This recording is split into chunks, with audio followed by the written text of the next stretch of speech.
ഇന്നത്തെ ക്ലാസ്സിൽ നമ്മൾ സൈക്കോളജിയാണ് പഠിക്കാനായിട്ട് പോകുന്നത്. സൈക്കോളജിയിൽ മനഃശാസ്ത്ര ഗവേഷണ ഉപാധികളും രീതികളും എന്ന ടോപ്പിക്കാണ് പഠിക്കുന്നത്. Okay, methods and tools of educational psychology. അപ്പോൾ ഈ ഭാഗത്ത് നമ്മൾ ഏറ്റവും ആദ്യം നോക്കുന്നത് ആത്മനിഷ്ഠാ രീതിയെക്കുറിച്ചാണ്. ആത്മനിഷ്ഠാ രീതി. അപ്പോൾ നോക്കാം, മനഃശാസ്ത്ര ഗവേഷണത്തിൽ ഉപയോഗപ്പെടുത്തുന്ന പ്രധാനപ്പെട്ട രീതികളിൽ ആദ്യത്തേത് ആത്മനിഷ്ഠാ രീതി അല്ലെങ്കിൽ ഇൻട്രോസ്പെക്ഷൻ. ഇൻട്രോസ്പെക്ഷൻ എന്നതിൽ രണ്ട് വാക്കുകളുണ്ട് അല്ലേ? ഇൻട്രോസ്പെക്ഷൻ എന്നത് രണ്ട് വാക്കുകൾ ചേർന്നിട്ടാണ്. ഇൻട്രോ എന്നും സ്പെക്കീർ എന്നാണ് പ്രൊനൗൺസ് ചെയ്യുക കേട്ടോ. അത് ലാറ്റിൻ വാക്കാണ്. അപ്പോൾ അതിൽ ഇൻട്രോ എന്നും സ്പെക്കീർ എന്നും രണ്ട് വാക്കുകളിൽ നിന്നാണ് ഇൻട്രോസ്പെക്ഷൻ എന്ന വാക്ക് ഉണ്ടായിട്ടുള്ളത്. ഇതിൽ ഓരോ വേർഡിൻ്റെയും മീനിങ് ആണ് ഇനി പറയുന്നത്. ഇൻട്രോ എന്ന വാക്കിൻ്റെ അർത്ഥം ഇൻവേർഡ് അല്ലെങ്കിൽ വിത്തിൻ എന്നും സ്പെക്കീർ എന്ന വാക്കിൻ്റെ അർത്ഥം ടു ലുക്ക് അറ്റ് എന്നുള്ളതാണ്. അങ്ങനെ വരുമ്പോൾ ഇൻട്രോസ്പെക്ഷൻ എന്ന വേർഡിൻ്റെ meaning action of searching one's feels or thoughts എന്ന മീനിങ്ങിലേക്ക് വരും. Action of searching one's feelings or thoughts. സ്വന്തം മനസ്സിൻ്റെ ഉള്ളിലേക്ക് നോക്കുക എന്നുള്ളതാണ് ഇൻട്രോസ്പെക്ഷൻ എന്ന വാക്കിൻ്റെ അർത്ഥം. ഈ രീതിയിൽ ഒരാൾ സ്വന്തം മാനസിക അവസ്ഥയെയും മാനസിക പ്രതിഭാസങ്ങളെയും മനസ്സിൻ്റെ ഉള്ളിലേക്ക് നോക്കിക്കൊണ്ട് വിവരിക്കുകയും വിശകലന വിധേയമാക്കുകയും ചെയ്യുന്ന രീതിയാണ് നമുക്ക് എന്ത് പറയാവുന്നത്? ഇൻട്രോസ്പെക്ഷൻ എന്ന് പറയാവുന്നത്. മനസ്സിലായോ? ഒരാൾ സ്വന്തം മാനസിക അവസ്ഥയെയും മാനസിക പ്രതിഭാസങ്ങളെയും മനസ്സിൻ്റെ ഉള്ളിലേക്ക് നോക്കിക്കൊണ്ട് വിവരിക്കുകയും വിശകലന വിധേയമാക്കുകയുമാണ് ഇൻട്രോസ്പെക്ഷനിൽ ചെയ്യുന്നത്. Looking into oneself എന്ന് നമുക്ക് ചുരുക്കി പറയാം. ഉത്കണ്ഠകൾ, ആഗ്രഹങ്ങൾ, പ്രതീക്ഷകൾ തുടങ്ങിയവയാണ് മാനസിക പ്രതിഭാസങ്ങൾ എന്നതുകൊണ്ട് ഇവിടെ അർത്ഥമാക്കുന്നത്. അപ്പോൾ ആത്മനിഷ്ഠാ രീതി അല്ലെങ്കിൽ ഇൻട്രോസ്പെക്ഷനെ കുറിച്ചാണ് നമ്മൾ പഠിച്ചത്. ഇൻട്രോസ്പെക്ഷൻ എന്നാൽ ഇൻട്രോ എന്നും സ്പെക്കീർ എന്നും രണ്ട് വാക്കുകളിൽ നിന്നാണ് ഈ ഒരു പദം ഉണ്ടായിട്ടുള്ളത്. എന്താണ് ഇതിൻ്റെ meaning? Action of searching one's feeling or thought, അല്ലെങ്കിൽ സ്വന്തം മനസ്സിൻ്റെ ഉള്ളിലേക്ക് നോക്കുക എന്നാണ് നമുക്ക് ഏറ്റവും ചുരുക്കി ഇതിനെ ഡിഫൈൻ ചെയ്യാവുന്നത്. അപ്പോൾ ഒരാൾ അവനവനെ തന്നെ അവനവൻ്റെ ഉള്ളിലേക്ക് തന്നെ നോക്കുക എന്ന അർത്ഥത്തിലാണ്. സെൽഫ് ഇവാലുവേഷൻ ആണ് വരുന്നത് അല്ലേ? ഒരാൾ സ്വന്തം മാനസിക അവസ്ഥയെയും മാനസിക പ്രതിഭാസങ്ങളെയും മനസ്സിൻ്റെ ഉള്ളിലേക്ക് നോക്കിക്കൊണ്ട് വിവരിക്കുകയും വിശകലന വിധേയമാക്കുകയും ചെയ്യുകയാണ് ഈ ഒരു രീതിയിലൂടെ.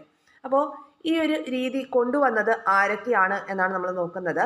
വില്യം വൂണ്ട്, എഡ്വേർഡ് ടിച്ച്നർ എന്നിവരാണ് ഈ രീതിയുടെ പ്രമുഖ വക്താക്കൾ. എന്താണ് ഇൻട്രോസ്പെക്ഷൻ, ആത്മനിഷ്ഠാ രീതിയുടെ വക്താക്കൾ ആരൊക്കെ? വില്യം വൂണ്ട്, എഡ്വേർഡ് ടിച്ച്നർ എന്നിവരാണ് ആത്മനിഷ്ഠാ രീതിയുടെ വക്താക്കൾ. ഈ രീതി ആദ്യമായി ഉപയോഗിച്ചത് വൂണ്ടാണെങ്കിലും ഇതിനെ കൂടുതൽ ശാസ്ത്രീയവും കൃത്യവുമാക്കിയത് ആരാണ്? എഡ്വേർഡ് ടിച്ച്നർ ആണ്. സ്വാഭാവികതയും ഏത് സാഹചര്യത്തിലുമുള്ള നിർവഹണ സാധ്യതയും ഈ രീതിയുടെ സവിശേഷതകളാണെങ്കിലും വിശ്വസ്തത, ശാസ്ത്രീയത എന്നീ ഘടകങ്ങൾ വേണ്ടത്ര ഉണ്ടെന്ന് പറയാനായിട്ട് സാധിക്കില്ല.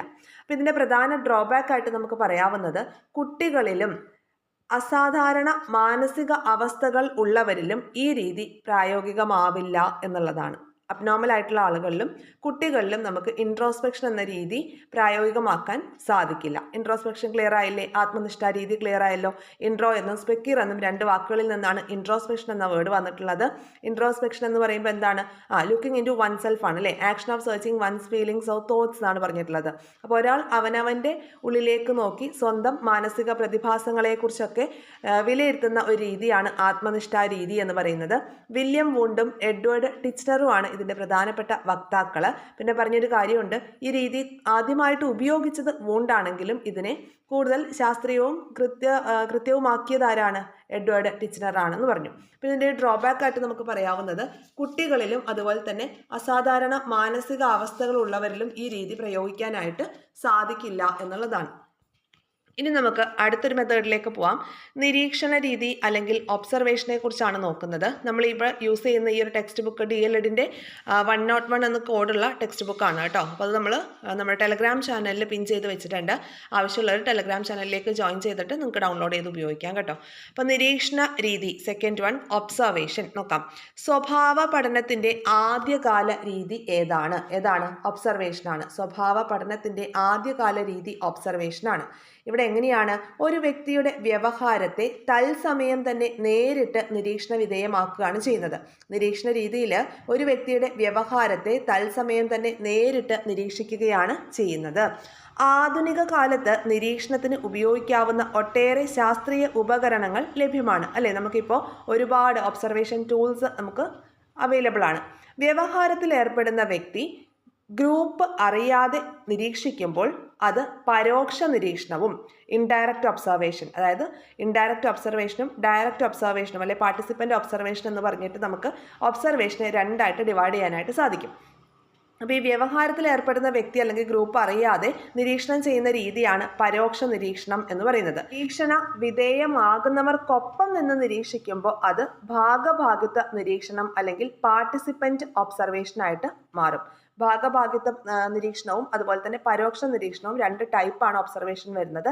വ്യവഹാരത്തിൽ ഏർപ്പെടുന്ന വ്യക്തി അല്ലെങ്കിൽ ഗ്രൂപ്പ് അറിയാതെ അവരെ ഒബ്സർവ് ചെയ്യുന്നതാണ് ഇൻഡയറക്റ്റ് ഒബ്സർവേഷൻ അല്ലെങ്കിൽ പരോക്ഷ നിരീക്ഷണം എന്ന് പറയുന്നത്. ഇനി ഈ നിരീക്ഷകൻ കൂടി നിരീക്ഷണ വിധേയമാകുന്നവർക്കൊപ്പം ചേർന്നുകൊണ്ട് നിരീക്ഷിക്കുന്ന രീതിയാണ് ഭാഗഭാഗിത്വ നിരീക്ഷണം അല്ലെങ്കിൽ പാർട്ടിസിപ്പൻ്റ് ഒബ്സർവേഷൻ എന്ന് പറയുന്നത്. ഓക്കെ, ഈ മലയാളം ടേംസ് കൂടി നമുക്ക് പഠിച്ചു വയ്ക്കണം. ഓക്കെ, നിരീക്ഷണം ഫലപ്രദമാകണമെങ്കിൽ കൃത്യമായ ആസൂത്രണം, ഉപകരണങ്ങളുടെ അതായത് ഒബ്സർവ് ചെയ്യാനായിട്ട് യൂസ് ചെയ്യുന്ന ടൂൾസ്, ക്യാമറ, ടേപ്പ്, പട്ടിക അങ്ങനെയുള്ളവയുടെയൊക്കെ കൃത്യമായ ഉപയോഗം, പിന്നെ നിരീക്ഷകന്റെ മികച്ച വൈദഗ്ധ്യം, വസ്തുനിഷ്ഠമായിട്ടുള്ള സമീപനം എന്നിവയൊക്കെ അനിവാര്യമാണ്. അപ്പം നിരീക്ഷണം ഫലപ്രദമാകാൻ അനിവാര്യമായിട്ടുള്ള ഘടകങ്ങൾ ഏതൊക്കെയാണ് എന്ന് ചോദിച്ചാൽ എന്താണ്? കൃത്യമായിട്ടുള്ള ആസൂത്രണം ഉണ്ടായിരിക്കണം, ഉപകരണങ്ങളുടെ കൃത്യമായിട്ടുള്ള ഉപയോഗം, നിരീക്ഷകന്റെ മികച്ച വൈദഗ്ധ്യം, വസ്തുനിഷ്ഠമായിട്ടുള്ള സമീപനം എന്നിവയാണ് നിരീക്ഷണ രീതി ഫലപ്രദമാക്കാൻ അനുയോജ്യമായിട്ടുള്ള അല്ലെങ്കിൽ ഏറ്റവും അനിവാര്യമായിട്ടുള്ള ഘടകങ്ങൾ എന്ന് പറയുന്നത്. ഓക്കെ അല്ലേ? ഇനി അടുത്തൊരു ഭാഗത്തേക്ക് നമുക്ക് വരാം. ശേഖരിക്കപ്പെടുന്ന വിവരങ്ങളുടെ ഉയർന്ന വിശ്വാസ്യത നിരീക്ഷണ രീതിയുടെ മേന്മയാണെങ്കിലും യോഗ്യതയുള്ള നിരീക്ഷകരുടെ കുറവും, അപ്പോൾ അതിൻ്റെ ഡ്രോബാക്ക് ആണ് പറയുന്നത്, യോഗ്യതയുള്ള നിരീക്ഷകരുടെ കുറവും നിരീക്ഷപക്ഷപാതിത്വവും വിവരങ്ങളുടെ രേഖീകരണ വൈഷമ്യവും പലപ്പോഴും പ്രശ്നങ്ങൾ സൃഷ്ടിക്കുന്നുണ്ട്. എങ്കിലും ക്ലാസ് മുറിയിൽ പല സന്ദർഭങ്ങളിലും ഈ ഒരു രീതി നമുക്ക് സഹായകമാണ് അല്ലേ? കുട്ടികളെ നമുക്ക് ഒബ്സർവ് ചെയ്തിട്ട് അവരെന്താണ് ചെയ്യുന്നത്, അല്ലെ അവരിൽ എന്ത് പ്രശ്നമാണ് നമുക്ക് നിരീക്ഷിക്കാനായിട്ട് പറ്റുന്നതെന്നൊക്കെ നമുക്ക് പലപ്പോഴും അത് യൂസ്ഫുൾ ആണ് ക്ലാസ് റൂം ടെക്നിക്കിൽ. ഇനി പരീക്ഷണ രീതിയെക്കുറിച്ച് നോക്കാം. എക്സ്പെരിമെൻ്റൽ മെത്തേഡ് എന്ന് പറയുമ്പോൾ ഈ ഒരു ഭാഗത്ത് നമ്മൾ അറിഞ്ഞിരിക്കേണ്ട ഒരു വ്യക്തിത്വം ആരാണ്? 1879 ജർമ്മനിയിലെ ലിപ്സിങ്ങിൽ ആദ്യത്തെ മനഃശാസ്ത്ര ലബോറട്ടറി സ്ഥാപിച്ച വില്യം വൂണ്ട് തന്നെയാണ് പരീക്ഷണ രീതിക്ക് പ്രചാരം നേടിക്കൊടുത്തത്. ഇത് ഇമ്പോർട്ടൻ്റ് ആയിട്ടുള്ള പോയിന്റ് ആണ്. കേട്ടറ്റിനും LP-UPക്കും ഒക്കെ ആവർത്തിച്ച് ചോദിക്കുന്ന ഒരു ഭാഗമാണ് ഈ പോയിന്റ്. 1879 ജർമ്മനിയിലെ ലീപ്സിങ്ങിൽ ആദ്യത്തെ മനഃശാസ്ത്ര ലബോറട്ടറി സ്ഥാപിച്ച വില്യം വൂണ്ട് പരീക്ഷണ രീതിക്ക് പ്രചാരം നേടിക്കൊടുത്തു. അതുകൊണ്ട് ഇദ്ദേഹം പരീക്ഷണ മനഃശാസ്ത്രത്തിന്റെ പിതാവ് എന്ന് അറിയപ്പെടുന്നു. പരീക്ഷണ മനഃശാസ്ത്രത്തിന്റെ പിതാവ് എന്ന് അറിയപ്പെടുന്നത് ആരാണ്? വില്യം വൂണ്ടാണ്. ലിപ്സിങ്ങിൽ ആദ്യത്തെ മനഃശാസ്ത്ര ലബോറട്ടറി സ്ഥാപിച്ചത് ആര് എന്ന ചോദ്യമൊക്കെ ഓർത്തിരിക്കുക. വില്യം വൂണ്ടിനെ കുറിച്ച് ഓർക്കുക. ഇത് കേട്ടറ്റിനാണെങ്കിലും LP-UPക്കാണെങ്കിലും ചോദിക്കും. അണ്ടർലൈൻ ഇട്ട് വെച്ച് പഠിക്കുക. മനഃശാസ്ത്രത്തിന് കൂടുതൽ വസ്തുനിഷ്ഠത നേടിക്കൊടുത്ത് അതിനെ ഒരു ശാസ്ത്രമായി വികസിപ്പിക്കുന്നതിൽ ഈ രീതി വലിയ പങ്ക് വഹിച്ചു. പരീക്ഷണ രീതിയിൽ ഒരു സംഭവം ഉണ്ടാകുന്നതിൻ്റെ വ്യവസ്ഥകളും സാഹചര്യങ്ങളും നിരീക്ഷകന്റെ നിയന്ത്രണത്തിലായിരിക്കും. പരീക്ഷകന് സാഹചര്യങ്ങളെ വ്യത്യസ്തമാക്കാനും നിരീക്ഷിക്കാനും സാധിക്കും. അപ്പോൾ പരീക്ഷണ രീതിയെക്കുറിച്ചാണ് പറഞ്ഞത്. പരീക്ഷണ മനഃശാസ്ത്രത്തിന്റെ പിതാവ് എന്നറിയപ്പെടുന്നത് വില്യം വൂണ്ടാണ്. ആദ്യത്തെ മനഃശാസ്ത്ര ലബോറട്ടറി സ്ഥാപിച്ചത് വില്യം വൂണ്ട് 1879 ലിപ്സിങ്ങിൽ, ജർമ്മനിയിലെ ലിപ്സിങ്ങിലാണ് ഇദ്ദേഹം ആദ്യത്തെ മനഃശാസ്ത്ര ലബോറട്ടറി സ്ഥാപിച്ചത്. അപ്പോൾ പരീക്ഷണ രീതിയിൽ ഒരു സംഭവം ഉണ്ടാകുന്നതിൻ്റെ വ്യവസ്ഥകളും സാഹചര്യങ്ങളും പരീക്ഷകന്റെ നിയന്ത്രണത്തിലായിരിക്കും എന്നുള്ള പോയിന്റ് കൂടി ഓർത്തു വെച്ചേക്കുക. പരീക്ഷണ രീതിയിൽ ഒരു സംഭവം ഉണ്ടാകുന്നതിൻ്റെ വ്യവസ്ഥകളും സാഹചര്യങ്ങളും പരീക്ഷകന്റെ നിയന്ത്രണത്തിൽ ആയിരിക്കും. കാര്യങ്ങളാണ് ഡിസ്കസ് ചെയ്തത്. മനഃശാസ്ത്ര ഗവേഷണ ഉപാധികളും രീതികളും എന്ന ഭാഗത്ത് ആത്മനിഷ്ഠാ രീതി, അതുപോലെ നിരീക്ഷണ രീതി, പരീക്ഷണ രീതി എന്നീ 3 രീതികളാണ് നമ്മൾ ചർച്ച ചെയ്തത്. 3 കാര്യങ്ങൾ ഓക്കെ ആയല്ലോ. ഇനി അടുത്തൊരു പോയിന്റിലേക്ക് നമ്മൾ പോകുന്നു. അഭിമുഖം. അഭിമുഖം എന്ന് പറയുമ്പോൾ ഇന്റർവ്യൂ ആണ്. ഏതെങ്കിലും ഒരു ലക്ഷ്യത്തെ മുൻനിർത്തിക്കൊണ്ട് 2 അതിലധികമോ വ്യക്തികൾ മുഖാമുഖമോ അല്ലാതെയോ നടത്തുന്ന സംഭാഷണമാണ് അഭിമുഖം. ഏതെങ്കിലും ഒരു ലക്ഷ്യത്തെ മുൻനിർത്തിക്കൊണ്ട് 2 അതിലധികമോ വ്യക്തികൾ മുഖാമുഖമായോ അല്ലാതെയോ നടത്തുന്ന സംഭാഷണത്തെയാണ് അഭിമുഖം എന്ന് പറയുന്നത്. വ്യവഹാരത്തിന്റെ വിവിധ മാനങ്ങൾ കണ്ടെത്താനും വ്യക്തമായ ഉത്തരത്തിലേക്ക് നയിക്കുന്ന ചോദക ചോദ്യങ്ങൾ രൂപപ്പെടുത്താനുമുള്ള അഭിമുഖകാരന്റെ കഴിവിനെ ആശ്രയിച്ചാണ് അഭിമുഖത്തിന്റെ വിജയം. അഭിമുഖം പൊതുവെ 2 തരത്തിലുണ്ട്. അഭിമുഖം ഇന്റർവ്യൂ പൊതുവെ 2 രീതിയിലുണ്ട്. ഏതൊക്കെയാണ്? സ്ട്രക്ചേർഡ് ആയിട്ടുള്ള ഇന്റർവ്യൂസ് ഉണ്ട്, അതുപോലെ അൺസ്ട്രക്ചേർഡ് ആയിട്ടുള്ള ഇന്റർവ്യൂസ് ഉണ്ട്. സുഘടിതമായിട്ടുള്ളതും സുഘടിതമല്ലാത്തതുമായിട്ടുള്ള ഇന്റർവ്യൂസ് ഉണ്ട്. ഓക്കെ, 2 രീതിയിലുള്ള ഇന്റർവ്യൂസ് ആണ് പൊതുവെ ഉള്ളത്. ഇവിടെ നോക്കൂ, വ്യക്തിത്വങ്ങളെക്കുറിച്ചുള്ള പഠനത്തിലും ചികിത്സയിലും ഏർപ്പെട്ടിരിക്കുന്ന ക്ലിനിക്കൽ സൈക്കോളജിസ്റ്റുകളും പൊതുജനാഭിപ്രായം, വിശ്വാസങ്ങൾ എന്നിവയെക്കുറിച്ച് പഠിക്കുന്ന സാമൂഹ്യ മനഃശാസ്ത്രജ്ഞരും ഈ രീതി, ഏത് രീതി? അഭിമുഖം എന്ന രീതി കൂടുതലായി ഉപയോഗിച്ചു വരുന്നു. സാഹചര്യ അനുസൃത ഭേദഗതികൾക്കുള്ള സാധ്യതയും വിശദീകരണ സാധ്യതയും ഉണ്ടെങ്കിലും വിഷയ വ്യതിചലനവും സമയനഷ്ടവും കൃത്രിമ സാഹചര്യങ്ങളും ചോദ്യകർത്താവിന്റെ താല്പര്യങ്ങളും മറ്റും പലപ്പോഴും ഈ രീതിയുടെ പരിമിതികളാകാറുണ്ട് എന്നാണ് കൊടുത്തിരിക്കുന്നത്. അഭിമുഖത്തെക്കുറിച്ചാണ് നമ്മൾ പറഞ്ഞത്. ഏതെങ്കിലും ഒരു ലക്ഷ്യത്തെ മുൻനിർത്തിക്കൊണ്ട് 2 അതിലധികമോ ആളുകൾ മുഖാമുഖമായിട്ടോ അല്ലാതെയോ ഒക്കെ ഇന്റർവ്യൂസ് നടത്തും അല്ലേ? അപ്പോൾ ഇന്റർവ്യൂസ് 2 ടൈപ്പ് ഉണ്ട്. സ്ട്രക്ചേർഡും ഉണ്ട്, അൺസ്ട്രക്ചേർഡും ഉണ്ട്. നമ്മൾ പറഞ്ഞത് എന്താണ്? വ്യവഹാരത്തിന്റെ വിവിധ മാനങ്ങൾ കണ്ടെത്താൻ വേണ്ടിയിട്ടും വ്യക്തമായിട്ടുള്ള ഉത്തരത്തിലേക്ക് നയിക്കുന്ന ചോദക ചോദ്യങ്ങൾ രൂപപ്പെടുത്താനുമുള്ള അഭിമുഖകാരന്റെ കഴിവിനെ, ഇന്റർവ്യൂവറിന്റെ കഴിവിനെ ഡിപ്പെൻഡ് ചെയ്തിട്ടാണ് ഈ ഒരു ഇന്റർവ്യൂവിന്റെ വിജയം എന്ന് പറയുന്നത്. അപ്പോൾ നല്ല രീതിയിലുള്ള നല്ല ക്വസ്റ്റ്യൻസ് ഒക്കെയാണ് ചോദിക്കുന്നതെങ്കിൽ മാത്രമാണ് നമുക്ക് കറക്റ്റ് ആയിട്ടുള്ള റെസ്പോൺസ് കിട്ടുള്ളൂ അല്ലേ? അപ്പോൾ ആ ഇന്റർവ്യൂവറിന്റെ ഒരു വാക്ചാതുര്യത്തിനൊക്കെ അവിടെ വലിയൊരു ഇമ്പോർട്ടൻസ് ഉണ്ട്. ഇനി അടുത്തത് സർവേ രീതിയാണ്, സർവേ മെത്തേഡ്. ഒരു നിർദ്ദിഷ്ട സാഹചര്യത്തിൽ ഒരു പ്രത്യേക ഗ്രൂപ്പിൽ നിലനിൽക്കുന്ന സ്വഭാവ സവിശേഷതകളെ പഠിക്കാൻ ഈ രീതി സഹായകമാണ്. സർവേ രീതിയാണ് ഒരു നിർദ്ദിഷ്ട സാഹചര്യത്തിൽ ഒരു പ്രത്യേക ഗ്രൂപ്പിൽ നിലനിൽക്കുന്ന സ്വഭാവ വിശേഷത്തെ പഠിക്കാനായിട്ട് സഹായകമാകുന്ന രീതിയാണ് സർവേ രീതി എന്ന് പറയുന്നത്. പരീക്ഷണ രീതി പ്രായോഗികമല്ലാത്തിടത്ത്, പരീക്ഷണ രീതി എന്ന് പറയുമ്പോൾ എക്സ്പെരിമെൻ്റൽ മെത്തേഡ് പ്രായോഗികമല്ലാത്തിടത്ത് സർവേ രീതി തിരഞ്ഞെടുക്കാം. ഇപ്പോൾ നമ്മൾ ഡെസർട്ടേഷനൊക്കെ ചെയ്യുമ്പോൾ, എമട്ടിനൊക്കെ ഡെസർട്ടേഷൻ ചെയ്യുമ്പോൾ നമുക്ക് 2 മെത്തേഡ്സ് ആണ് തരിക. നമുക്ക് ഒന്നുകിൽ സർവേ രീതിയിൽ നമുക്ക് നമ്മുടെ ഡെസർട്ടേഷൻ കംപ്ലീറ്റ് ചെയ്ത ഡേറ്റ കളക്ട് ചെയ്യാം, അതല്ലാന്നുണ്ടെങ്കിൽ നമുക്ക് എക്സ്പെരിമെൻ്റൽ മെത്തേഡായിട്ട് യൂസ് ചെയ്യാം. അപ്പോൾ സ്വാഭാവിക സാഹചര്യങ്ങളിൽ വലിയൊരു ഗ്രൂപ്പിൽ നിന്നുള്ള വിവരശേഖരണമാണ് സർവേ എന്ന് പറയുന്നത്. സ്വാഭാവിക സാഹചര്യങ്ങളിൽ വലിയൊരു ഗ്രൂപ്പിൽ നിന്നുള്ള വിവരശേഖരണമാണ് സർവേ. ആസൂത്രണം, സാമ്പിൾ തിരഞ്ഞെടുക്കൽ, വിവരശേഖരണം, വിവരവിശകലനം, നിഗമനത്തിലെത്തൽ തുടങ്ങിയവ വിവിധ ഘട്ടങ്ങൾ എവിടെയുണ്ട്? സർവേയിലുണ്ട്. ഇത് ഇമ്പോർട്ടൻ്റ് ആണ്. ഇതിൻ്റെ വിവിധ ഘട്ടങ്ങൾ ചോദിച്ചിട്ടുള്ളതാണ് കേട്ടോ. ഓർഡറിലാക്കാനൊക്കെ നമ്മളോട് ചോദിക്കാം. ആദ്യം ആസൂത്രണം, പിന്നെ സാമ്പിൾ തിരഞ്ഞെടുക്കൽ, ഈ സാമ്പിളിൽ നിന്ന് വിവരശേഖരണം നടത്തുക, ഈ ശേഖരിച്ച വിവരങ്ങൾ വിശകലനം ചെയ്യുക, പിന്നീട് നിഗമനത്തിലെത്തുക എന്നുള്ളതാണ് ഈ സർവേ രീതിയുടെ വിവിധ ഘട്ടങ്ങൾ എന്ന് പറയുന്നത്. അപ്പോൾ 5 രീതികൾ നമ്മൾ പറഞ്ഞു. മനസ്സിൽ പതിയാനാണ് വീണ്ടും റിപ്പീറ്റ് ചെയ്യുന്നത്. ഇൻട്രോസ്പെക്ഷൻ അല്ലെങ്കിൽ ആത്മനിഷ്ഠാ രീതി, നിരീക്ഷണ രീതി, പരീക്ഷണ രീതി, അഭിമുഖം, സർവേ രീതി. ഇനി അടുത്തത് ക്ലിനിക്കൽ മെത്തേഡാണ്, ക്ലിനിക്കൽ രീതി. മനോരോഗ ബാധിതരായവരുടെ രോഗനിർണയത്തിനും ചികിത്സയിലുമാണ് ഇത് അധികവും ഉപയോഗിക്കുക. ക്ലിനിക്കൽ മെത്തേഡ് കൂടുതലായിട്ടും യൂസ് ചെയ്യുന്നത് മനോരോഗ ബാധിതരായിട്ടുള്ളവരുടെ രോഗനിർണയത്തിലും ചികിത്സയിലും ഒക്കെയാണ്. ക്ലിനിക്കൽ പശ്ചാത്തലത്തിൽ വ്യക്തിയുടെ അസ്വാഭാവിക പ്രശ്നങ്ങൾ പഠിക്കുന്നു, കണ്ടെത്തുന്നു, വൈദ്യശാസ്ത്ര മാർഗങ്ങളിലൂടെ പരിഹരിക്കുകയും ചെയ്യുന്നു. ഇനി നോക്കൂ, ഒരു വ്യക്തിയുടെ പേരിവിടെ പറഞ്ഞിട്ടുണ്ട്, ലൈറ്റ്നർ വിറ്റ്മർ ആണ് ക്ലിനിക്കൽ മനഃശാസ്ത്രവും ക്ലിനിക്കൽ രീതിയും ആദ്യമായിട്ട് അവതരിപ്പിച്ചത്.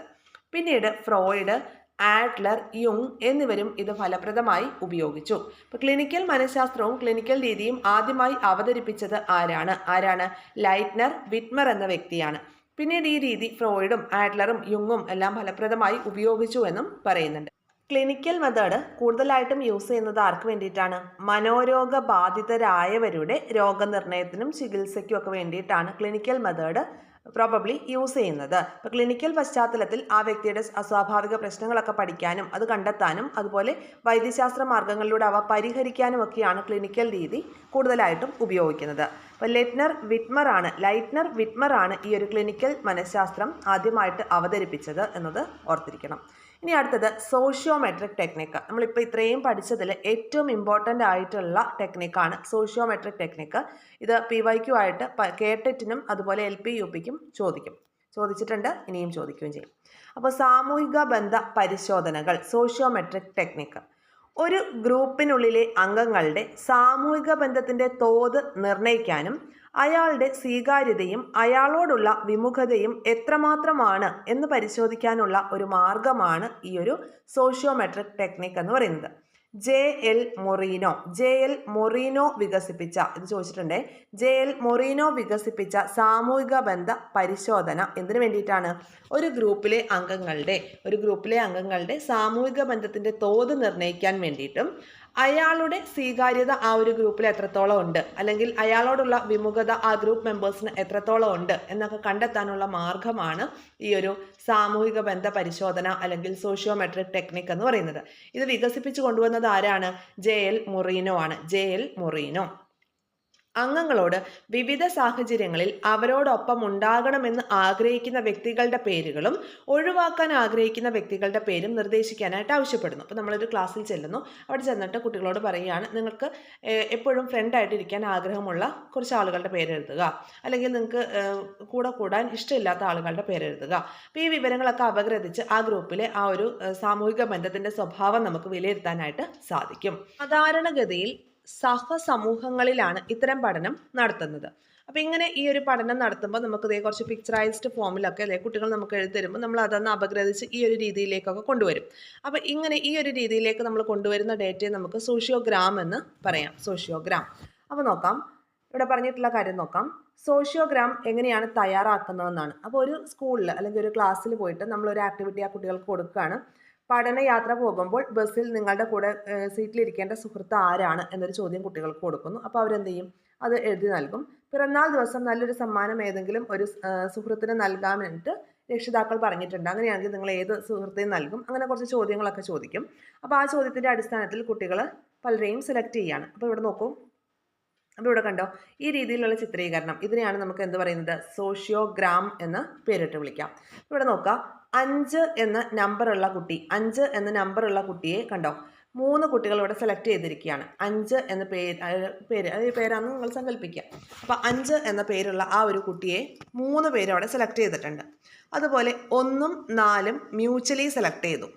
പിന്നെ 2, 6, 9 ഇവരെന്താ ചെയ്തത്? ഇവരൊരു ജസ്റ്റ് ട്രയാങ്കിൾ പോലെ അല്ലേ, ഇവരെന്താ ചെയ്തത്? അവർ പ്രത്യേകമായിട്ട് കൂടിച്ചേർന്നിരിക്കുകയാണ്. കണ്ടോ, 6 9നെ സെലക്ട് ചെയ്തപ്പോൾ 9 2നെ സെലക്ട് ചെയ്തു, 2 6നെ സെലക്ട് ചെയ്തു, ആ രീതിയിൽ. അപ്പോൾ പട്ടികയിലെ ഈ നമുക്ക് മുകളിൽ ഒരു പട്ടിക വന്നിട്ടുണ്ട്. ഈ പട്ടികയിലെ വിവരങ്ങൾ അപഗ്രഥനം ചെയ്തിട്ടാണ് നമ്മൾ ഈ ഒരു സോഷ്യോഗ്രാം കൺസ്ട്രക്ട് ചെയ്തത്. മനസ്സിലായോ? ഇനി ഈ ഒരു സോഷ്യോഗ്രാമിൽ നിന്ന് വിശകലനം ചെയ്താൽ നമുക്ക് കുറച്ച് ടേംസ് ഇവിടെ പഠിക്കാനായിട്ടുണ്ട്. അതായത് താരങ്ങൾ, ഫസ്റ്റ് ടേം ഇതാണ്, താരങ്ങൾ. നെക്സ്റ്റ് ദ്വന്ദ്ങ്ങൾ അല്ലെങ്കിൽ ട്വിൻസ്. പിന്നെ വരുന്നത് ക്ലിക്കുകൾ, ഗ്യാങ്ങുകൾ, ഏകാകികൾ അല്ലെങ്കിൽ ഐസൊലേറ്റ്സ്. ഇതിൽ ഓരോ ടേമും ഇമ്പോർട്ടൻ്റ് ആണ്, നമ്മൾ പഠിച്ചു വയ്ക്കണം. അപ്പോൾ ആദ്യം എന്താണ് താരങ്ങൾ എന്നതുകൊണ്ട് ഉദ്ദേശിക്കുന്നത്? താരങ്ങൾ. അപ്പോൾ താരം എന്ന് പറഞ്ഞാൽ എന്താണ്? എല്ലാവരും അല്ലെങ്കിൽ അനേകം അംഗങ്ങളാൽ തിരഞ്ഞെടുക്കപ്പെട്ടിട്ടുള്ളവരാണ് സ്റ്റാർസ് അല്ലെങ്കിൽ താരങ്ങൾ എന്ന് പറയുന്നത്. അപ്പോൾ ഇവിടെ ഈ ഒരു ചിത്രം നമ്മൾ നോക്കുമ്പോൾ നമുക്ക് കാണാനായിട്ട് സാധിക്കും. ഇവിടെ 5 എന്ന നമ്പറാണ് എന്ത് ചെയ്തത്? താരമായിട്ട് വന്നിട്ടുള്ളത്. 8 5നെ സെലക്ട് ചെയ്തിട്ടുണ്ട്, 10 5നെ സെലക്ട് ചെയ്തിട്ടുണ്ട്, 3 5നെ സെലക്ട് ചെയ്തിട്ടുണ്ട്. അപ്പോൾ അനേകം അംഗങ്ങളാൽ തിരഞ്ഞെടുക്കപ്പെടുന്നതാണ് താരം എന്ന് പറയുന്നത്. അപ്പോൾ താരങ്ങൾ എന്ന് പറയുന്നത് അനേകം ആളുകൾ സെലക്ട് ചെയ്യുന്നതാണ് താരം എന്ന് ഉദ്ദേശിക്കുന്നത്. അപ്പോൾ ഇവിടെ എക്സാമ്പിൾ ആരാണ്? 5 എന്ന നമ്പറാണ് നമുക്ക് എക്സാമ്പിൾ കിട്ടിയിട്ടുള്ളത്. ഇനി അടുത്ത ടേം ഏതാണ്? ദ്വന്ദ്ങ്ങളാണ്. ദ്വന്ദ്ങ്ങൾ എന്ന് പറയുമ്പോൾ ട്വിൻസ് എന്ന് നമുക്ക് പറയാം. അതായത് മ്യൂച്വലി സെലക്ട് ചെയ്തവരാണ് അല്ലേ ട്വിൻസ് ആയിട്ട് നമുക്ക് പറയാവുന്നത്. മ്യൂച്വലി സെലക്ട് ചെയ്തിട്ടുള്ളവരാണ് ട്വിൻസ് എന്ന് പറയുന്നത്. ഇനി നെക്സ്റ്റ് വരുന്നത് ക്ലിക്കുകളാണ്. ക്ലിക്കുകൾ അതായത് 3-4 അംഗങ്ങൾ പ്രത്യേകമായി ചേർന്നുണ്ടാകുന്ന ഉപസംഘമാണ് ക്ലിക്കുകൾ എന്ന് പറയുന്നത്.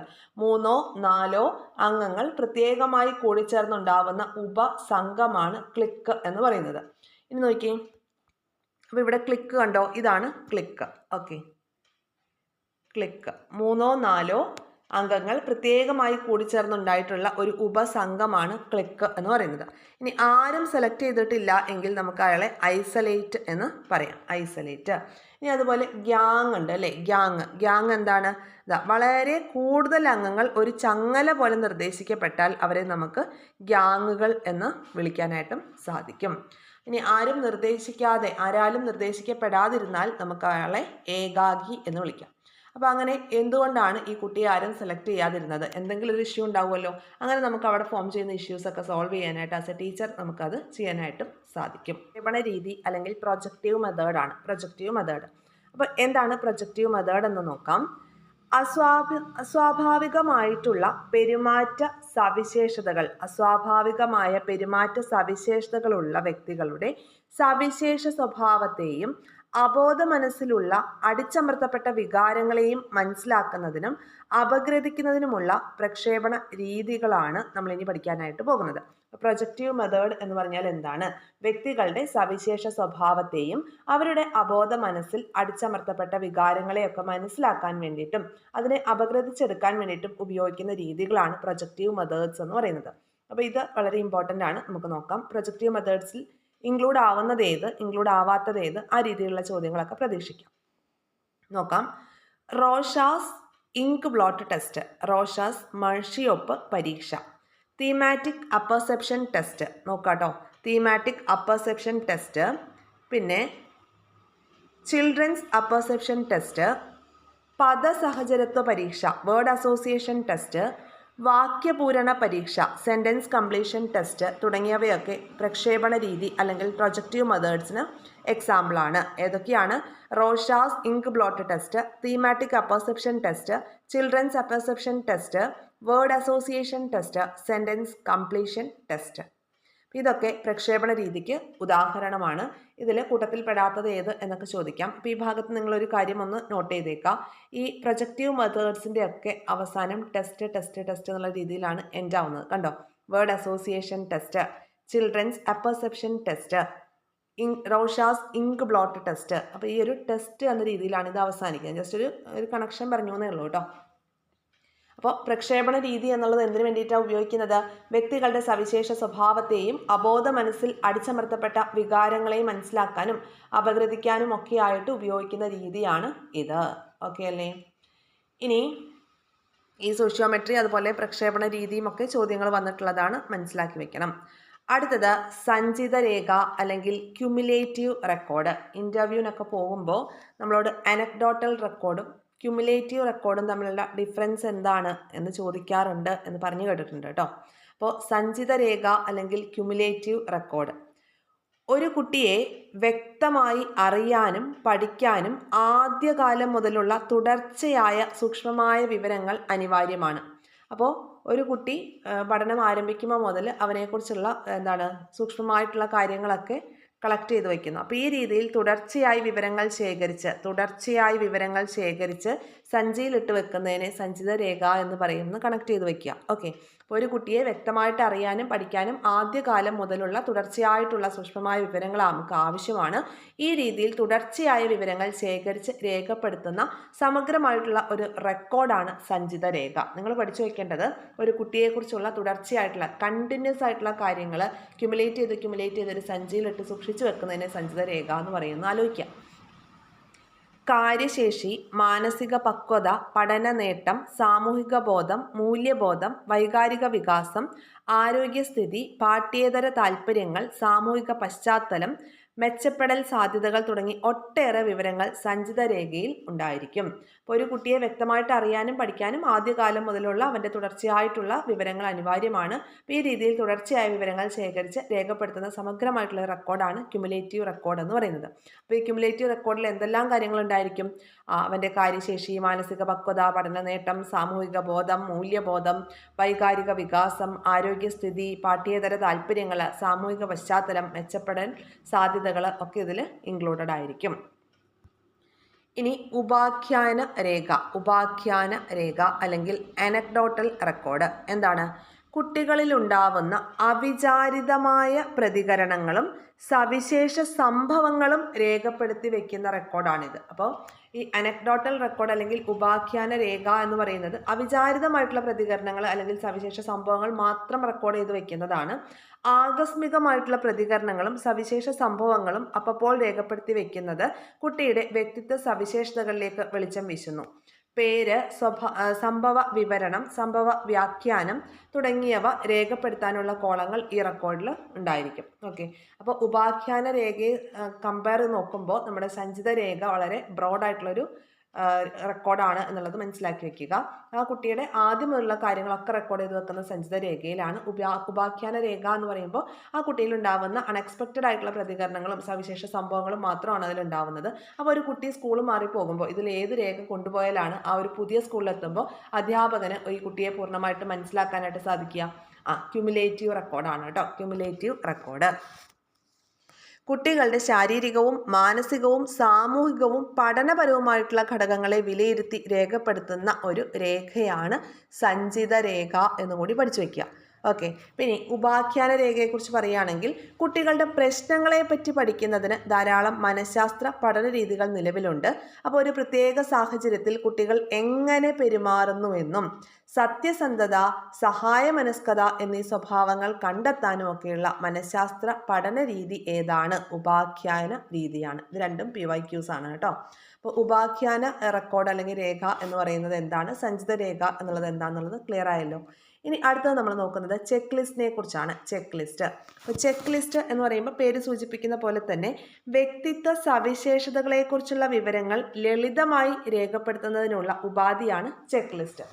വ്യക്തിത്വ സവിശേഷതകളെക്കുറിച്ചുള്ള വിവരങ്ങൾ ലളിതമായി രേഖപ്പെടുത്തി വെക്കാനുള്ള ഉപാധിയാണ് ചെക്ക് ലിസ്റ്റ്. ഒരേ സമയത്ത് ഒന്നിലധികം പേരുടെ വിവരങ്ങൾ ശേഖരിക്കാനുള്ള സാധ്യത ചെക്ക് ലിസ്റ്റിൻ്റെ പ്രത്യേകതയാണ്. കണ്ടെത്താൻ ഉദ്ദേശിക്കുന്ന സവിശേഷതകളുടെ വിവിധ മാനങ്ങൾ ഉൾക്കൊള്ളുന്ന പ്രസ്താവനകൾ തയ്യാറാക്കി അത് ഉണ്ടെങ്കിൽ ഉണ്ട്, ഇല്ലെങ്കിൽ ഇല്ല എന്ന് കണ്ടെത്തി രേഖപ്പെടുത്തുകയാണ് ചെക്ക് ലിസ്റ്റിൽ ചെയ്യുന്നത്. അല്ലെങ്കിൽ വസ്തുക്കൾ എത്രത്തോളം പ്രകടമാണ്, പ്രകടമല്ല എന്നൊക്കെ നമുക്ക് ഈ ഒരു രീതിയിലൂടെ കണ്ടെത്താനായിട്ട് സാധിക്കും. അപ്പോൾ ചെക്ക് ലിസ്റ്റ് നോക്കിയേ, സ്ഥിരതയോടുകൂടി നടക്കുന്നു. അപ്പോൾ അതിന് ശ്രമിക്കുന്നുണ്ടോ അല്ലെങ്കിൽ കൈവരിച്ചിട്ടുണ്ട്, ഉണ്ടെങ്കിൽ ഉണ്ട്, ഇല്ലെങ്കിൽ ഇല്ല എന്ന രീതിയിൽ ജസ്റ്റ് ടിക്ക് ഇടാൻ മാത്രമേ വേണ്ടുന്നുള്ളൂ. ആ രീതിയിലാണ് ഇത്. ജസ്റ്റ് ഒരു എക്സാമ്പിളാണ് തന്നിരിക്കുന്നത്. ഇനി മറ്റൊരു സാമ്പിൾ തന്നിട്ടുണ്ട്, നോക്കൂ. ചിത്രങ്ങൾക്കുള്ളിൽ നിറം നൽകുന്നുണ്ട്. അപ്പോൾ ആ ഒരു കുട്ടി നൽകുന്നുണ്ടെങ്കിൽ നമ്മൾ ഇവിടെ ടിക്ക് ഇടും, ഇല്ല എന്നുണ്ടെങ്കിൽ ഇവിടെ ക്രോസ് മാർക്ക് ഇടും. ആ രീതിയിലാണ് നമ്മൾ ചെക്ക് ലിസ്റ്റ്. അപ്പോൾ നമ്മൾ അളക്കാൻ ഉദ്ദേശിക്കുന്ന ആ കാര്യം ആ കുട്ടിയിലുണ്ടോ ഇല്ലയോ എന്നുള്ളതാണ്. വ്യക്തിത്വ സവിശേഷതകളെക്കുറിച്ചുള്ള വിവരങ്ങൾ ലളിതമായി ശേഖരിക്കുന്നതിന് വേണ്ടിയിട്ടുള്ള ഒരു ഉപാധിയാണ് ചെക്ക് ലിസ്റ്റ് എന്ന് പറയുന്നത്. അപ്പോൾ ഒരേ സമയത്ത് ഒന്നിലധികം പേരുടെ വിവരങ്ങൾ ശേഖരിക്കാനായിട്ട് നമുക്ക് ചെക്ക് ലിസ്റ്റ് യൂസ് ചെയ്യാനായിട്ട് സാധിക്കും. ഇനി അടുത്തത് റേറ്റിംഗ് സ്കെയിലാണ്. Rating scale. ഇപ്പോൾ ചെക്ക് ലിസ്റ്റിൽ നിന്ന് വ്യത്യസ്തമായിട്ടുള്ളതാണ് റേറ്റിംഗ് സ്കെയിൽ എന്ന് പറയുന്നത്.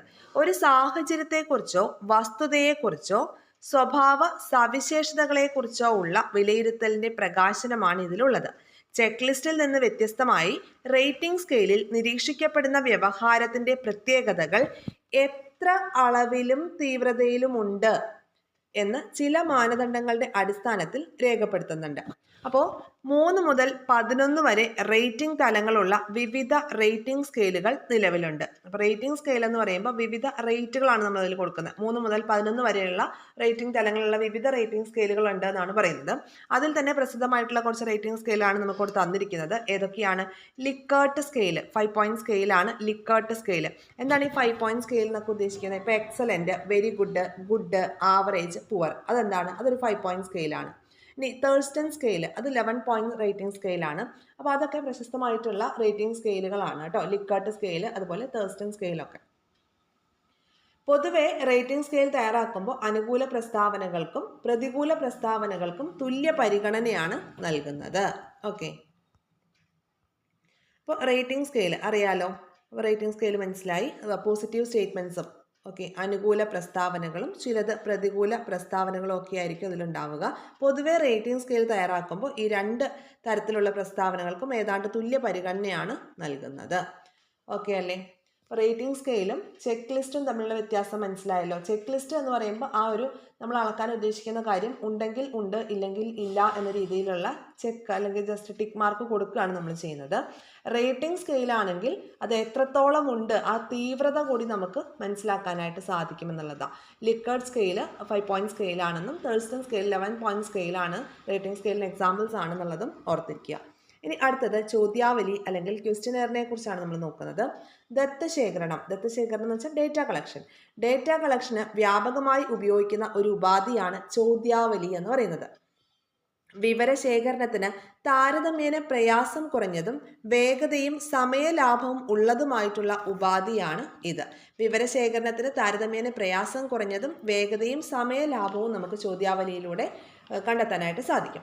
ഇനി എന്താ പറഞ്ഞിരിക്കുന്നത്? 2 തരത്തിലുള്ള ചോദ്യാവലി ഉണ്ട് കേട്ടോ. 2 തരത്തിലുള്ള ചോദ്യാവലി ഉണ്ട്. എങ്ങനെയൊക്കെയാണ്?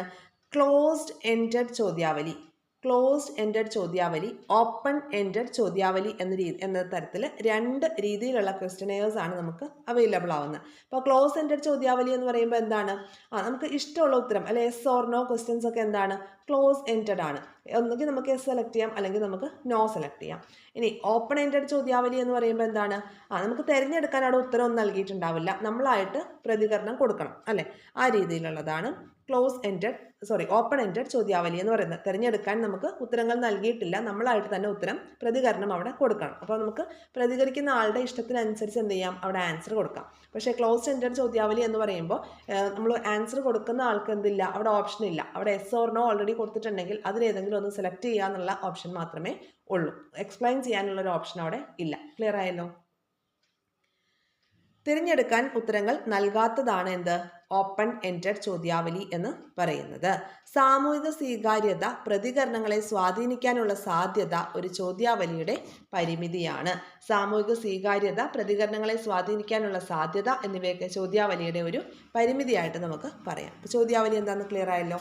അടുത്തത് കേസ് സ്റ്റഡിയാണ്. കേസ് സ്റ്റഡി ഇമ്പോർട്ടൻ്റ് ആണ് കേട്ടോ. കേസ് സ്റ്റഡി എന്ന് പറയുന്നത് അപ്പോൾ എന്താണ്? ഒരു വ്യക്തിയുടെ പ്രശ്നങ്ങളെ സംബന്ധിച്ച് ലഭ്യമായ സ്രോതസ്സുകളിൽ നിന്ന് വിവിധ രീതിയിൽ വിവരങ്ങൾ ശേഖരിച്ച് സമഗ്രമായി പഠിക്കുന്ന രീതിയാണ് കേസ് സ്റ്റഡി എന്ന് പറയുന്നത്. അപ്പോൾ നമ്മൾ സോഷ്യോമെട്രി നമ്മൾ ക്ലാസ്സിൽ ചെയ്യുകയാണ്. അപ്പോൾ അതിൽ സോഷ്യോഗ്രാമിൽ നിന്ന് നമ്മളൊരു ഐസൊലേറ്റഡ് ആയിട്ടുള്ള ഒരു വ്യക്തിയെ കണ്ടുപിടിച്ചു എന്ന് വയ്ക്കാം. അപ്പോൾ ആ ഒരു കുട്ടിയെ നമുക്ക് കേസ് സ്റ്റഡിക്ക് വിധേയമാക്കാം. അവൻ എന്തോ ഒരു ഇഷ്യൂ ഉള്ളതുകൊണ്ടാണല്ലോ മറ്റുള്ളവരെ അകറ്റി നിർത്താനായിട്ട് ശ്രമിക്കുന്നത്. അപ്പോൾ ആ കുട്ടിയെ ഒരു കേസാക്കി വെച്ചുകൊണ്ട് നമുക്കൊരു കേസ് സ്റ്റഡി നടത്താം. അപ്പോൾ BEdനാണെങ്കിലും DLEdനൊക്കെ നമ്മൾ ചെയ്തിട്ടുള്ളതാണ് കേസ് സ്റ്റഡി. ഒരു വ്യക്തിയുടെ പ്രശ്നങ്ങളെ സംബന്ധിച്ച് ലഭ്യമായ സ്രോതസ്സുകളിൽ നിന്ന് വിവിധ രീതിയിൽ വിവരങ്ങൾ ശേഖരിച്ച് സമഗ്രമായി പഠിക്കുന്ന രീതിയാണ് കേസ് സ്റ്റഡി. മനഃശാസ്ത്രത്തിൻ്റെ ഒട്ടുമിക്ക ശാഖകളും കേസ് സ്റ്റഡി പ്രയോജനപ്പെടുത്താറുണ്ട്. ക്ലിനിക്കൽ സൈക്കോളജി, വിദ്യാഭ്യാസ മനഃശാസ്ത്രം, വൈജ്ഞാനിക മനഃശാസ്ത്രം, തൊഴിൽ മനഃശാസ്ത്രം തുടങ്ങിയ മേഖലകളിലെല്ലാം കേസ് സ്റ്റഡി ഫലപ്രദമായി ഉപയോഗിക്കുന്നുണ്ട്. ഒരു പ്രത്യേക കേസിൻ്റെ ആഴത്തിലുള്ള പഠനത്തിനാണ് ഇതിവിടെ ഊന്നൽ നൽകുന്നത്. കേസ് സ്റ്റഡിക്കായി തിരഞ്ഞെടുക്കപ്പെടുന്ന വ്യക്തി അല്ലെങ്കിൽ ഗ്രൂപ്പ് അല്ലെങ്കിൽ സ്ഥാപനം അതെന്താണോ ആ ഒരു കേസിനെ നമ്മൾ എന്ത് ചെയ്യും? അതിസൂക്ഷ്മമായിട്ട് അപഗ്രഥിക്കും. ഒട്ടേറെ പഠന രീതികളെ പ്രയോജനപ്പെടുത്തുന്ന കേസ് സ്റ്റഡിക്ക് ഹോളിസ്റ്റിക് സമീപനമാണ് ഉള്ളത്. ശരിയായ പ്രശ്ന വിശകലനത്തിൽ നിന്ന് പ്രശ്ന പരിഹാരത്തിലേക്ക് എത്താൻ കഴിയുമെന്നത് ഇതിൻ്റെ മേന്മയാണ്. കേസ് തിരഞ്ഞെടുക്കൽ, പരികൽപ്പന രൂപപ്പെടുത്തൽ ഇമ്പോർട്ടൻ്റ് ആണ്. കേസ് തിരഞ്ഞെടുക്കൽ, പരികൽപ്പന രൂപപ്പെടുത്തൽ, സ്ഥിതിവിവര ശേഖരണം, വിവര വിശകലനം, സമന്വയപ്പെടുത്തൽ അല്ലെങ്കിൽ സിന്തസിസ്, മാർഗങ്ങൾ നിർദ്ദേശിക്കൽ, റിപ്പോർട്ട് തയ്യാറാക്കൽ തുടങ്ങി ഒട്ടേറെ ശാസ്ത്രീയ ഘട്ടങ്ങൾ ഇതിന് ഉണ്ട്. അപ്പോൾ കേസ് സ്റ്റഡിയുടെ സ്റ്റേജസ് ആണ് പറഞ്ഞിരിക്കുന്നത്. എന്താണ് കേസ് സ്റ്റഡി എന്ന് ഉദ്ദേശിക്കുന്നത്? ഒരു വ്യക്തിയുടെ പ്രശ്നങ്ങളെ സംബന്ധിച്ച് ലഭ്യമായ സ്രോതസ്സുകളിൽ നിന്ന് വിവിധ രീതിയിൽ വിവരങ്ങൾ ശേഖരിച്ച് സമഗ്രമായി പഠിക്കുന്ന രീതിയാണ് കേസ് സ്റ്റഡി എന്ന് പറയുന്നത്. സാമൂഹിക സൂക്ഷ്മദർശിനി എന്ന് വിശേഷിപ്പിക്കുന്ന പഠന രീതി ഏതാണ്? കേസ് സ്റ്റഡിയാണ്. സോഷ്യൽ മൈക്രോസ്കോപ്പ് എന്ന് കേസ് സ്റ്റഡിയെ വിശേഷിപ്പിക്കാറുണ്ട്. Social microscope. സോഷ്യൽ മൈക്രോസ്കോപ്പ് അല്ലെങ്കിൽ സാമൂഹിക സൂക്ഷ്മദർശിനി എന്ന് വിശേഷിപ്പിക്കുന്ന പഠന രീതിയാണ് കേസ് സ്റ്റഡി. നമ്മൾ ക്ലിനിക്കൽ സൈക്കോളജിയിലാണെങ്കിലും എഡ്യൂക്കേഷണൽ സൈക്കോളജിയിലാണെങ്കിലും വൈജ്ഞാനിക മനഃശാസ്ത്രത്തിലാണെങ്കിലും തൊഴിൽ മനഃശാസ്ത്ര മേഖലയിലൊക്കെ ഈ ഒരു കേസ് സ്റ്റഡി പ്രയോജനപ്പെടുത്താറുണ്ട്. അതുപോലെ ഒട്ടേറെ പഠന രീതികളെ പ്രയോജനപ്പെടുത്തുന്നതിനാൽ കേസ് സ്റ്റഡിക്ക് നമുക്കൊരു ഹോളിസ്റ്റിക് സമീപനമാണ് ഉള്ളത് എന്നുള്ളത് മനസ്സിലാക്കുക. കൂടാതെ അതിൻ്റെ ആ ഒരു ഘട്ടങ്ങൾ കൂടി പഠിച്ചു വയ്ക്കണം. കേസ് തിരഞ്ഞെടുക്കുക, പരികൽപ്പന രൂപീകരിക്കുക, സ്ഥിതി വിവര ശേഖരണം, വിവര വിശകലനം, സമന്വയിപ്പിക്കൽ, പരിഹാരമാർഗങ്ങൾ നിർദ്ദേശിക്കൽ, റിപ്പോർട്ട് തയ്യാറാക്കൽ. ഇനി ക്രിയാ ഗവേഷണം അല്ലെങ്കിൽ ആക്ഷൻ റിസർച്ച് ഇമ്പോർട്ടൻ്റ് ആണ്. വിദ്യാഭ്യാസ മനഃശാസ്ത്രത്തിലെ ഒരു സജീവ പഠന രീതിയാണിത്. സ്റ്റീഫൻ എം കോറിയാണ് ഈ രീതിയുടെ പരിഷ്കർത്താവ്. കേട്ടറ്റ് LP UP എക്സാമുകൾക്കൊക്കെ ചോദിച്ചിട്ടുള്ള ചോദ്യമാണ്. സ്റ്റീഫൻ എം കോറിയാണ് ക്രിയാ ഗവേഷണത്തിന്റെ ആവിഷ്കർത്താവ്. ഇമ്പോർട്ടൻ്റ് ആണ്, പഠിച്ചു വെച്ചേക്കുക. വിദ്യാഭ്യാസ മനഃശാസ്ത്രത്തിലെ സജീവ പഠന രീതിയാണ് ക്രിയാ ഗവേഷണം അല്ലെങ്കിൽ ആക്ഷൻ റിസർച്ച്. അപ്പോൾ ആക്ഷൻ റിസർച്ചിന്റെ ആവിഷ്കർത്താവ് ആരാണ്? സ്റ്റീഫൻ എം കോറിയാണ് അല്ലേ. ഇനി നോക്കാം. സാധാരണ നടത്തുന്ന ഗവേഷണങ്ങളുടെ സാങ്കേതികതയോ വ്യതിചലിക്കാനാവാത്ത നിർബന്ധങ്ങളോ ഒന്നും ക്രിയാ ഗവേഷണത്തിലില്ല. ഒരു ഉപദേശകനും വേണമെന്നുമില്ല. പ്രശ്നങ്ങളെ മുഖാമുഖം നേരിടുന്ന അധ്യാപകർ അവയ്ക്ക് അടിസ്ഥാനമായ കാരണങ്ങളെ ഗവേഷകന്റെ വീക്ഷണഗതിയോടുകൂടി ശാസ്ത്രീയമായി ശേഖരിച്ച് അപഗ്രഥിച്ച് വിലയിരുത്തി നിഗമനങ്ങളിലെത്തുകയും അപ്പോൾ അനുയോജ്യമായ പരിഹാരമാർഗങ്ങൾ കണ്ടെത്തി പ്രയോഗിക്കുകയും ചെയ്യുകയാണ് ഇതിൻ്റെ അടിസ്ഥാനം എന്ന് പറയുന്നത്. പ്രശ്നങ്ങളെ മുഖാമുഖം നേരിടുന്ന അധ്യാപകർ അവയ്ക്ക് അടിസ്ഥാനമായിട്ടുള്ള കാരണങ്ങൾ എന്താണോ അതൊരു ഗവേഷകന്റെ വീക്ഷണ ശക്തിയോട് കൂടിയിട്ട് ശാസ്ത്രീയമായി ശേഖരിച്ച് അപഗ്രഥിച്ച് വിലയിരുത്തി നിഗമനങ്ങളിലെത്തുകയും അപ്പോൾ അനുയോജ്യമായിട്ടുള്ള പരിഹാര മാർഗങ്ങൾ കണ്ടെത്തി പ്രയോഗിക്കുകയും ചെയ്യുന്ന പഠന രീതിയാണ് ക്രിയാ ഗവേഷണം എന്ന് പറയുന്നത്. ഗവേഷണത്തിൽ അനുവർത്തിക്കുന്ന ശാസ്ത്രീയ സമീപനം ഇക്കാര്യത്തിൽ ഉണ്ടാകണം. വിവരങ്ങൾ വസ്തുനിഷ്ഠമായി ശേഖരിക്കൽ, പരികൽപ്പനകൾ രൂപീകരിക്കൽ, പ്രശ്നത്തെക്കുറിച്ച് വിലയിരുത്തൽ, സ്രോതസ്സുകളിൽ നിന്ന് വിവരങ്ങൾ ശേഖരിക്കൽ, പ്രവർത്തന പദ്ധതി തയ്യാറാക്കൽ, പ്രയോഗിക്കൽ, വിലയിരുത്തൽ തുടങ്ങിയ ഘട്ടങ്ങൾ ക്രിയാ ഗവേഷണത്തിൽ പാലിക്കണം. ഓക്കെ, അപ്പോൾ ക്രിയാ ഗവേഷണത്തിൽ പാലിക്കേണ്ട വിവിധ ഘട്ടങ്ങൾ ഏതൊക്കെയാണ് ക്രിയാ ഗവേഷണത്തിൽ പാലിക്കേണ്ട വിവിധ ഘട്ടങ്ങൾ എന്ന് പറയുമ്പോൾ വിവരങ്ങൾ വസ്തുനിഷ്ഠമായി ശേഖരിക്കുക എന്നുള്ളതാണ് ഫസ്റ്റ്. പിന്നെ പരികൽപ്പനകൾ രൂപീകരിക്കുക, പ്രശ്നത്തെക്കുറിച്ച് വിലയിരുത്തൽ നടത്തുക, സ്രോതസ്സുകളിൽ നിന്ന് വിവരങ്ങൾ ശേഖരിക്കുകയും പ്രവർത്തന പദ്ധതി തയ്യാറാക്കുകയും വേണം. പിന്നെ പ്രയോഗിക്കൽ, വിലയിരുത്തൽ, ഇതാണ് അതിൻ്റെ കറക്റ്റായിട്ടുള്ള സ്റ്റെപ്സ് പഠിച്ചു വയ്ക്കണം. ഇനി PSCയുടെ PYQ ആണ് മുൻപ് നമ്മൾ പറഞ്ഞ സോഷ്യൽ മൈക്രോസ്കോപ്പ് അല്ലെങ്കിൽ സാമൂഹിക സൂക്ഷ്മദർശിനി എന്ന് വിശേഷിപ്പിക്കുന്നത് ഏത് മനഃശാസ്ത്ര പഠന രീതിയാണ്? ഏതിനെയാണ്? Case study. അതുപോലെ ക്രിയാ ഗവേഷണം അല്ലെങ്കിൽ ആക്ഷൻ റിസർച്ചിന്റെ ഉപജ്ഞാതാവ് ആരാണ്? സ്റ്റീഫൻ എം കോറിയാണ്. ഇനി മറ്റൊരു ആപ്ലിക്കേഷൻ ലെവൽ ക്വസ്റ്റ്യൻ വന്നിട്ടുണ്ട്, അതുകൂടി പറയാം. പഠിക്കാൻ മിടുക്കനായ ആദർശ് കുറച്ചു നാളുകളായി പഠനത്തിൽ തീരെ ശ്രദ്ധിക്കുന്നില്ല. പതിവായി വൈകിയാണ് ക്ലാസ്സിലെത്തുന്നത്. എപ്പോഴും ഒറ്റയ്ക്കിരിക്കാനായിട്ട് ഇഷ്ടപ്പെടുന്നു. ഇതാണ് ആ ഒരു കുട്ടിയുടെ പ്രശ്നം. ആദർശിന്റെ ഈ സ്വഭാവ വ്യതിയാനത്തെക്കുറിച്ച് പഠിക്കാൻ ഏറ്റവും അനുയോജ്യമായ രീതി ഏതാണ്? കേസ് സ്റ്റഡിയാണ്. Okay, case study. ഇന്നത്തെ ക്ലാസ്സിൽ നമ്മൾ മനഃശാസ്ത്ര ഗവേഷണ ഉപാധികളും രീതികളും എന്ന ടോപ്പിക്കാണ് പഠിച്ചത്. നമ്മുടെ സിലബസിലെ ഒരു ടോപ്പിക് അപ്പോൾ ഇവിടെ കംപ്ലീറ്റ് ആയിട്ടുണ്ട്. 15ഓളം മനഃശാസ്ത്ര ഗവേഷണ ഉപാധികളും രീതികളെക്കുറിച്ചൊക്കെയാണ് നമ്മൾ പഠിച്ചത് അല്ലേ. ആത്മനിഷ്ഠാ രീതി, നിരീക്ഷണ രീതി, പരീക്ഷണ രീതി, അഭിമുഖം, സർവേ രീതി, ക്ലിനിക്കൽ രീതി, സാമൂഹിക ബന്ധ പരിശോധന, പ്രക്ഷേപണ രീതി, സഞ്ചിത രേഖ, ഉപാഖ്യാന രേഖ, ചെക്ക് ലിസ്റ്റ്, റേറ്റിംഗ് സ്കെയില്, ചോദ്യാവലി, കേസ് സ്റ്റഡി, ക്രിയാ ഗവേഷണം. ഇതിൽ വീണ്ടും പറയുകയാണ്, നിങ്ങൾ ഓർത്ത് വെക്കേണ്ട കുറച്ച് കാര്യങ്ങൾ ഇതിലുണ്ട്. ഏതൊക്കെയാണ്? ഒന്ന്, സോഷ്യോമെട്രിക് ടെക്നിക്ക് എന്താണ്? അതിലെ ഓരോ ടേംസും പഠിക്കണം. പിന്നെ പ്രൊജക്റ്റീവ് ടെക്നിക്കിൽ ഉൾപ്പെടുന്നത് ഏത്, ഉൾപ്പെടാത്തത് ഏത്, അപ്പോൾ ആ ഒരു പ്രൊജക്റ്റീവ് മെത്തേഡ്സുകൾ ഏതൊക്കെയാണെന്നുള്ളതൊന്ന് പഠിച്ചു വെച്ചേക്കണം. സഞ്ചിത രേഖ, ഉപാഖ്യാന രേഖ തമ്മിലുള്ള ഡിഫറൻസ് പ്രത്യേകം നോട്ട് ചെയ്യണം. പിന്നെ വരുന്നത് ചെക്ക് ലിസ്റ്റ്, റേറ്റിംഗ് സ്കെയിൽ അത്ര ഇമ്പോർട്ടൻ്റ് അല്ല. പിന്നെ ഇമ്പോർട്ടൻ്റ് ആയിട്ട് വന്നിട്ടുള്ളത് കേസ് സ്റ്റഡിയും ക്രിയാഗവേഷണവുമാണ്. ഈ ഭാഗത്ത് നിന്ന് ചോദ്യങ്ങൾ ചോദിക്കുന്നുള്ളത് മനസ്സിലായല്ലോ. നമ്മൾ PYQs കൂടി ഇൻക്ലൂഡ് ചെയ്തിട്ടാണ് ഈ ക്ലാസ്സുകൾ ചെയ്തിട്ടുള്ളത്. ഈ ഭാഗത്ത് നിന്ന് ഒരു ചോദ്യം എന്തായാലും ഷുവർ ആയിട്ട് നമുക്ക് പ്രതീക്ഷിക്കാം കേട്ടോ. കേട്ടറ്റിനാണെങ്കിലും ശരി, LP-UPക്ക് ആണെങ്കിലും ശരി. അപ്പോൾ അത്രയും ഇമ്പോർട്ടൻസ് കൊടുത്ത് ഈ ഒരു ഭാഗം നിങ്ങൾ പഠിക്കുക. പിന്നെ ഈ ഒരു ടെക്സ്റ്റ് ബുക്ക് നമ്മളിപ്പോൾ യൂസ് ചെയ്ത ഈ ഒരു ടെക്സ്റ്റ് ബുക്കിൻ്റെ PDF നമ്മുടെ എക്സാം വോയേജിൻ്റെ മെയിൻ ചാനലിൽ പിൻ ചെയ്ത് വെച്ചിട്ടുണ്ട് കേട്ടോ. നിങ്ങൾക്ക് അവിടെ നോക്കിയിട്ട് റെഫർ ചെയ്യാം, നോട്ട്സ് ഒക്കെ എഴുതണം എന്നുണ്ടെങ്കിൽ. അപ്പോൾ ഇത്രയും കാര്യങ്ങളാണ് ഇന്നത്തെ ക്ലാസ്സിൽ നമ്മൾ പഠിച്ചത്. ക്ലാസ്സുകളൊക്കെ യൂസ്ഫുൾ ആവുന്നുണ്ടെങ്കിൽ തീർച്ചയായിട്ടും ചാനൽ സപ്പോർട്ട് ചെയ്യുക. ചാനലിന് വേണ്ടിയിട്ടുള്ള സപ്പോർട്ട് മാക്സിമം നിങ്ങളുടെ ഭാഗത്ത് നിന്ന് തന്നാൽ മാത്രമാണ് നല്ല നല്ല ക്ലാസ്സുകൾ നമുക്ക് വീണ്ടും കൊണ്ടുവരാനായിട്ട് സാധിക്കുകയുള്ളൂ. സബ്സ്ക്രൈബ് ചെയ്യാതെ കാണുന്നവരൊക്കെ സബ്സ്ക്രൈബ് ചെയ്ത് കാണുക. ലൈക്ക് ചെയ്യാനും ഹൈപ്പ് ചെയ്യാനും കമൻറ്റ് ചെയ്യാനും വിട്ടുപോകുക. ഗ്രാമിലേക്ക് കൂടി ജോയിൻ ചെയ്ത് വീക്ക്ലി സ്റ്റഡി പ്ലാനുകളും അതിനെ ബേസ് ചെയ്തിട്ടുള്ള എക്സാംസും പ്രൊവൈഡ് ചെയ്യുന്നുണ്ട്. അതുകൂടി ആക്സസ് ചെയ്യാനായിട്ട് ശ്രമിക്കുക. Thank you all.